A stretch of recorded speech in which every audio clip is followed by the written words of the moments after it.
우리는 살아가면서 무언가를 더 갖고 싶어 하고, 더 이루고 싶어 하고, 더 높이 올라가고 싶어 하죠. 욕심은 어느 정도 우리 삶의 원동력이 되기도 해요. 하지만 그 욕심이 지나치면 마음이 점점 무거워지고 삶이 복잡해지기 시작해요. 혹시 이런 생각 해본 적 있으신가요? 조금만 더 가지면 마음이 편해질 것 같은데 왜 오히려 불안해질까? 가진 게 많을수록 마음이 가벼워질 줄 알았는데 오히려 걱정도 많아지고 놓치고 있는 것도 많은 것 같고, 그게 바로 욕심의 역설이에요. 오늘 이 시간엔 욕심이 많아질수록 마음은 가벼워지지 않는다는 주제로 함께 이야기를 나눠보려 해요. 실제 사례를 통해 공감도 나누고 어떻게 하면 욕심을 내려놓고 더 단단한 마음으로 살아갈 수 있을지도 같이 고민해보면 좋겠어요. 혹시 지금 마음속이 무겁거나 자꾸만 삶이 복잡하게 느껴진다면 오늘 영상이 작지만 큰 힌트가 되어줄 수 있을 거예요. 자, 그럼 지금부터 천천히 마음을 함께 들여다볼까요? 첫째, 많이 가질수록 마음이 더 편해질 거라 믿었어요. 살다 보면 누구나 이런 생각을 해요. 돈이 좀만 더 있으면 덜 불안할 텐데, 집이 조금만 더 넓었으면 더 행복할 텐데, 이 일만 끝나면 한결 여유로워질 거야. 그런데 신기하게도 그 목표를 이뤄도 마음이 그다지 가벼워지지 않죠. 예를 들면 월급이 오르면 처음엔 기분이 좋은데 곧바로 더 비싼 물건에 눈이 가고, 집을 넓혀 이사하면 또 다른 불편함이 눈에 들어와요. 혹은 원하는 자격증을 따고 나면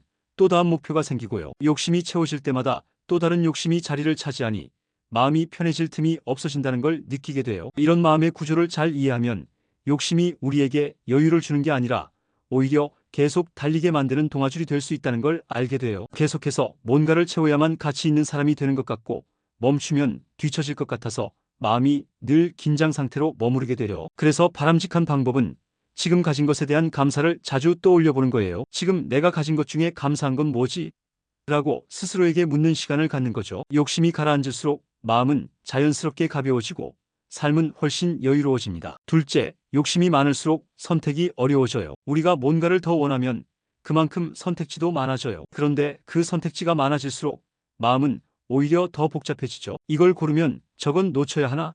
저건 좋긴 한데 뭔가 아쉽고, 이렇게 망설이다가 아무것도 하지 못하는 경우도 많아요. 예를 들어 새로운 옷을 살 때 너무 많은 옵션 때문에 고르기 힘들었던 적 있으시죠? 이왕이면 예쁘고 편하고 할인도 많이 들어간 걸 사고 싶어서 한참을 망설이다가 결국 아무것도 못 사고 돌아왔던 경험이요. 또는 이직을 생각할 때도 여러 조건을 따지다 보니 점점 더 선택이 어려워졌던 일, 작은 식당 하나 정하는데도 메뉴가 많아서 괜히 피곤했던 적도요. 욕심이 많아지면 내가 정말 원하는 게 뭔지보다 가능한 걸 다 놓치지 말자는 생각이 앞서게 돼요. 그러다 보면 결국 아무것도 손에 쥐지 못하고 마음만 더 무거워지는 거예요. 그래서 바람직한 방법은 선택 앞에서 나에게 딱 하나만 물어보는 거예요. 지금 이 중에서 뭐가 나한테 가장 필요하지? 그 질문 하나로 욕심을 정리하고 마음도 한결 가벼워질 수 있어요. 셋째, 욕심이 많아지면 인간관계도 피곤해져요. 욕심은 단지 물질적인 것에만 그치지 않아요. 사람들과의 관계 속에서도 인정받고 싶고, 더 좋은 평가를 받고 싶고, 사랑받고 싶다는 욕심이 생기죠. 그런데 그 욕심이 지나치면 내가 아니라 보여지는 나에 집중하게 돼요. 예를 들어 SNS에 올라온 친구의 근황을 보며 괜히 비교하게 되고, 괜히 더 좋아 보이려고 애쓰게 되고, 누군가의 칭찬이 없으면 괜히 마음이 허전해지기도 하죠. 또 가까운 사람에게조차 기대가 커지면 서운함도 쉽게 따라오고요. 결국 이건 나를 위한 관계가 아니라 나를 채우기 위한 관계가 되면서 마음은 점점 지치게 돼요. 내가 이만큼 했으니 인정받아야 해라는 마음이 클수록 실망도 커지고요. 그래서 바람직한 방법은 관계 안에서도 내 욕심을 들여다보는 거예요. 지금 나는 이 사람과 진짜 소통하고 있나? 아니면 인정받고 싶은 마음이 앞서 나를 돌아보는 거죠. 그렇게 욕심을 줄이면 관계도 훨씬 편안해질 수 있어요. 넷째, 욕심은 우리를 지금 이 순간에서 멀어지게 만들어요. 욕심이 많아지면 늘 미래만 바라보게 돼요. 조금만 더, 다음엔 더, 이 다음엔 반드시. 그렇게 언제나 다음 단계, 다음 성취만 쫓다 보면 지금 이 순간은 늘 부족하고 초조한 시간으로 느껴지죠. 예를 들어 여행을 떠났는데도 사진 찍는 데만 집중하느라 풍경을 온전히 즐기지 못한 적, 가족과 함께 있으면서도 이 일만 끝나면을 생각하며 마음이 딴 데 가 있었던 적, 혹은 쉬는 날에도 계속 다음 주 준비를 걱정하느라 쉬지 못했던 적 다들 있으실 거예요. 욕심은 우리로 하여금 현재에 집중하지 못하게 해요. 미래를 준비하는 건 중요하지만 그것만 생각하다 보면 지금을 잃어버리게 되죠. 그래서 바람직한 방법은 하루에 한 번은 지금에 머무는 연습을 해보는 거예요. 커피 한 잔을 마시며 향을 느끼는 것, 바람 소리를 잠시 듣는 것, 가족과 눈 맞추고 웃는 순간에 집중하는 것, 이 모든 게 지금을 사는 법이에요. 다섯째, 욕심이 많으면 만족이라는 감정을 잃어요. 우리 마음은 참 간사해서 어떤 걸 얻으면 곧 익숙해지고 익숙해지면 또 다른 걸 원하게 돼요. 이걸 반복하다 보면 마음은 점점 채워지지 않는 갈증에 빠지게 되죠. 예를 들어 예전에 갖고 싶었던 물건을 손에 넣고 나서 며칠 안 돼서 시들해졌던 적, 목표로 삼았던 자리에 올라가고 나서도 이게 다인가 싶었던 경험, 누군가의 인정을 받고도 금세 또 다른 누군가의 인정이 필요해졌던 순간들. 이런 것들이 바로 욕심의 끝없는 순환이에요. 욕심이 많아질수록 지금 이 정도면 괜찮다는 마음이 점점 사라져요. 마음은 항상 결핍을 향해 가고 그러다 보면 지금 가진 것의 소중함을 느낄 틈이 없어지죠. 그래서 바람직한 방법은 하루에 한 번은 내가 이미 가진 것에 대해 고마움을 느껴보는 거예요. 글로 써도 좋고 말로 중얼거려도 좋아요. 그렇게 감사하는 마음이 쌓일수록 욕심보다는 만족이 마음을 채우게 될 거예요. 여섯째, 욕심은 자꾸만 비교하게 만들어요. 사실 욕심이라는 감정은 혼자 있을 때보다 남과 비교할 때 훨씬 더 자라나요. 쟤는 저 정도인데 나는 왜 이렇지? 나는 이것밖에 못 가졌는데 저 사람은 어떻게 저렇게 하지?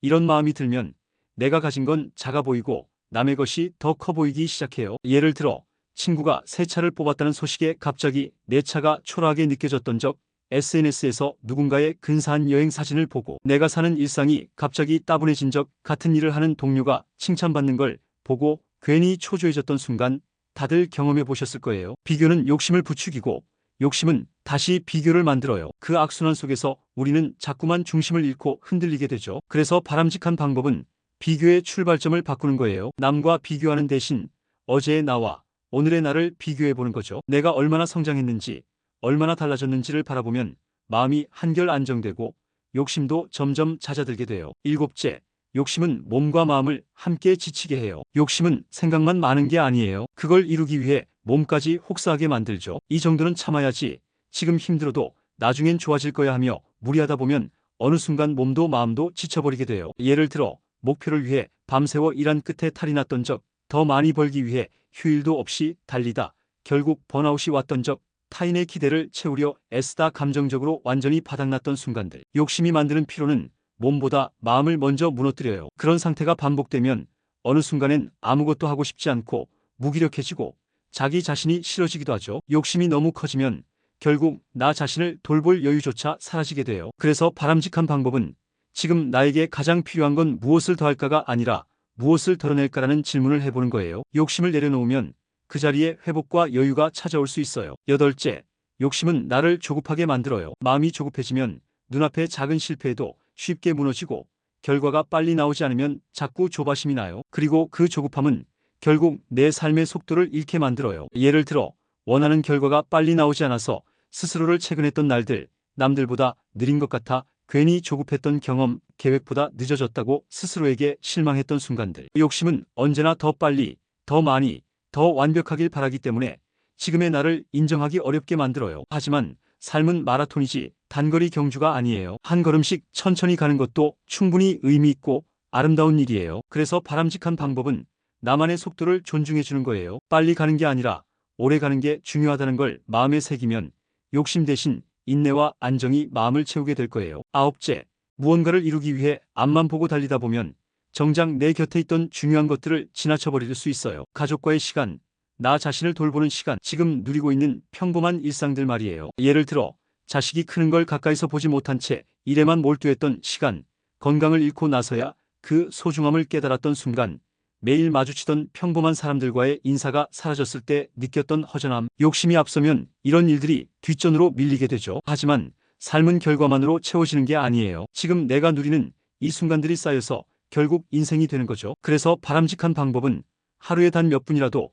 내 주변을 다시 바라보는 시간을 갖는 거예요. 가족의 얼굴을 더 오래 바라보기, 나 자신을 위한 산책 한 번, 고마운 사람에게 메시지 하나, 이런 것들이 결국 진짜 삶의 품격을 높여줘요. 열째, 욕심을 내려놔야 비로소 평온이 찾아와요. 욕심은 결국 마음을 떠들썩하게 만들어요. 지금보다 더 나은 걸 원하고 더 많은 걸 가지려 하고 더 높은 곳에 오르려 하다 보면 마음은 늘 쉴 틈이 없어져요. 하지만 우리가 정말 원하는 건 그 끝없는 욕심의 결과가 아니라 마음 깊이 느껴지는 평온 아닐까요? 무언가를 쟁취해서가 아니라 그냥 지금 이대로 괜찮다고 느끼는 그 감정. 그래서 바람직한 방법은 오늘 하루를 마치기 전에 스스로에게 이렇게 말해보는 거예요. 지금 이 정도면 참 잘 살고 있어. 나는 충분히 잘하고 있어라고요. 욕심을 내려놓은 자리에 찾아오는 평온함이야말로 우리가 가장 원했던 마음의 상태일 거예요. 지금까지 우리가 함께 이야기한 내용을 천천히 떠올려 보세요. 욕심이 많아진다고 해서 반드시 행복도 커지는 건 아니라는 것. 마음이 복잡해지고 무거워질수록 진짜 중요한 게 뭔지 더 놓치게 된다는 걸 우리 모두 공감하셨을 거예요. 무언가를 더 갖는 것보다 더 중요한 건 지금 가진 걸 감사하게 바라보는 마음이에요. 욕심을 줄인다고 해서 삶의 재미가 사라지는 게 아니라 오히려 더 여유롭고 단단한 삶이 시작될 수 있다는 걸 꼭 기억하셨으면 좋겠어요. 오늘 영상도 함께 해주셔서 감사합니다. 참고로 노우지의 채널에 멤버십 기능이 생겼어요. 관심 있으신 분들은 가입 버튼을 눌러보시면 자세한 내용을 확인하실 수 있습니다. 앞으로도 좋은 이야기로 찾아뵐게요. 건강하고 평온한 하루 되세요.